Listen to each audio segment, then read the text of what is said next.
34e et dernière journée de Betclic Elite, le basket pro français dans ton écran by la LNB, voici ton résumé. Pour Cholet face à Monaco, le calcul est simple, s'imposer à la meilleure égale play-off, c'est donc comme une finale pour les hommes de Laurent Villa face à l'une des meilleures équipes d'Europe.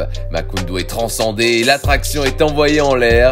Rejoint puis dépassé, la Roca Team souffre face à une équipe sur un nuage et portée par son public. Nouvelle alley-oop de taré, TJ Campbell cherche Yohan Makoundou. Record en carrière pour le phénomène de CB, 27 points. Pas le seul à contribuer, Anosike agressif en remet une couche et fait chavirer tout Cholet ici. 92-83, la bande à Mike James fait tout pour revenir. À 44 secondes de la fin, Donta Hall prend l'ascenseur. Mais Cholet tient bien son exploit et peut exulter. Promis à la Pro B en décembre, le club s'est complètement transformé dans la deuxième partie de saison avec cette 18e victoire. Les playoffs sont bien là.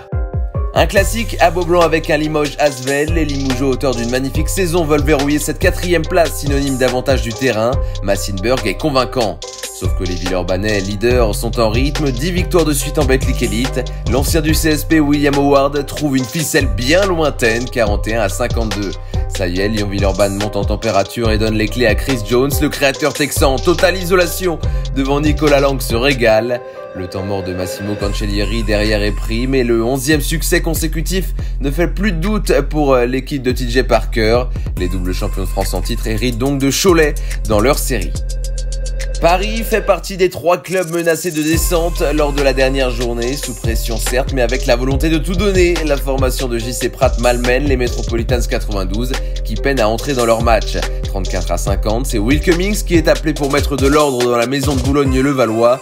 Mais le Paris Basketball, maître de son destin pour se maintenir, garde confiance avec Boatwright de loin, mais aussi Toupane à 18 points et Bégarin à 12.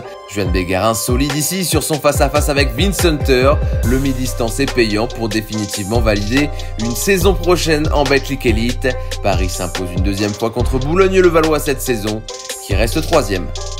Engagé dans une mission survie avec Orléans et Paris, Fos-sur-Mer vient déterminer dans le Grand Nord. Lassane Chroma, 2e meilleur marqueur de Betclic Elite, montre la voie ici à ses coéquipiers.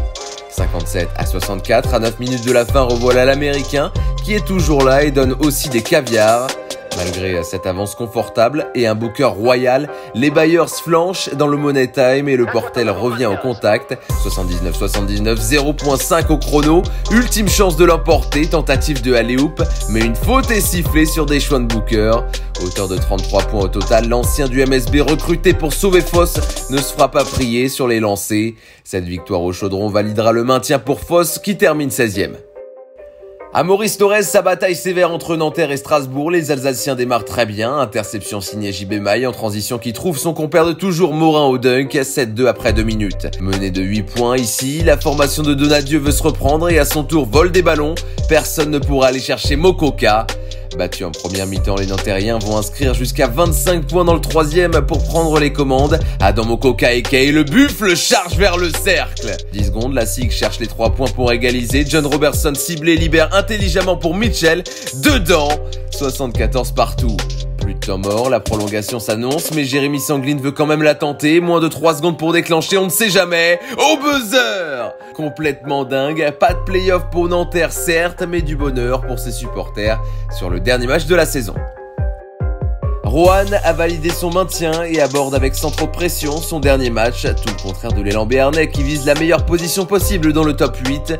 Dans le milieu du 3e quart, difficile de se faire un avis tranché, d'autant que Lauren Jackson veut bien finir devant son public, incroyable shoot depuis son logo. 52 partout, mais Paula Cortez va hausser son niveau de jeu. Avec Brandon Jefferson, auteur de 22 points, il va officialiser son statut de meilleur marqueur de la saison, 18,2 points de moyenne.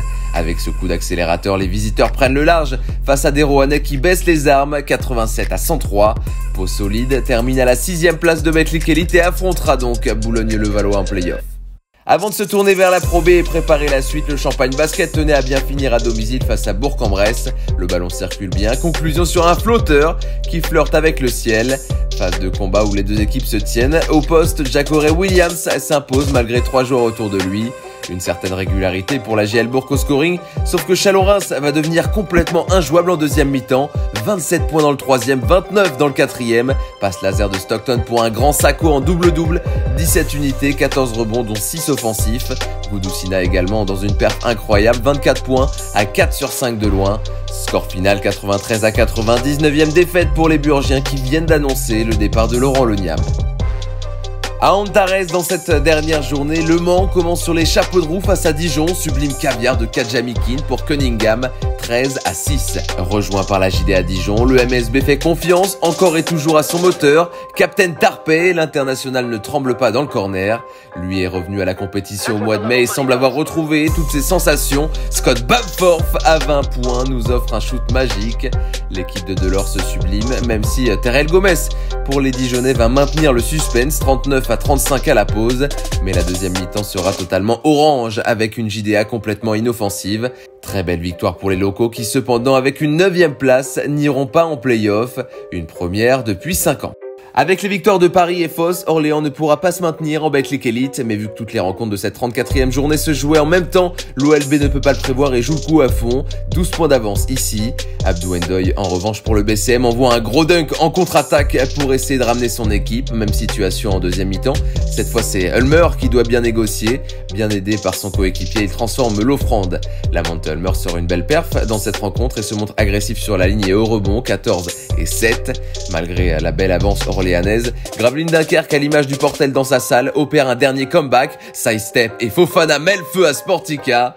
Sauf qu'Orléans gardera la tête froide dans cette ultime période et assure un résultat positif. La descente cependant est officialisée pour la troupe de Germain Castano.